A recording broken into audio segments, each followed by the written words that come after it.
Understanding Cough and Sneeze, a guide for English learners.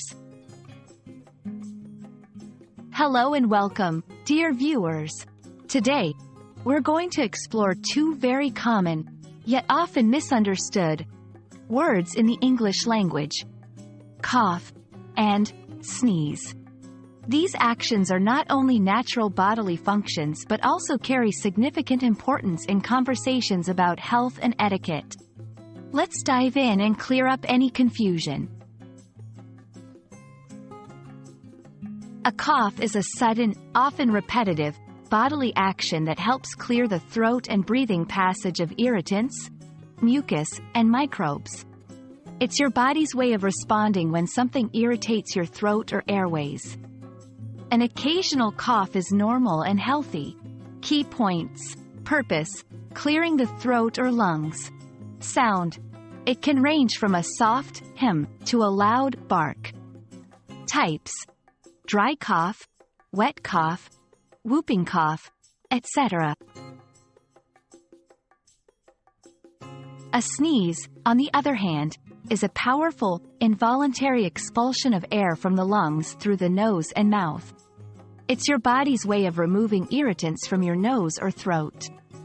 A sneeze can travel at a speed of 100 miles per hour and can send thousands of germs into the air. Key points: purpose, clearing the nose of irritants. Sound, often comes with a recognizable achoo sound. Fun fact: sneezing can't occur during sleep due to the brain shutting down reflexes. In many cultures, proper etiquette when coughing or sneezing is important. It's not just about manners, it's about preventing the spread of illnesses. Key points: cover up. Always cover your mouth and nose with a tissue, handkerchief, or your elbow when you cough or sneeze. Dispose, throw used tissues in the bin immediately.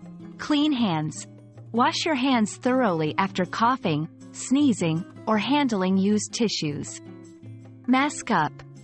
Wearing masks can also help prevent the spread of germs, especially in crowded or enclosed spaces. We hope this video has shed light on the common yet often overlooked actions of coughing and sneezing. Remember, understanding these not only helps in learning English but also in adopting practices that keep us and others around us healthy. Thanks for watching, and stay curious, learners. Until next time, keep practicing and stay healthy.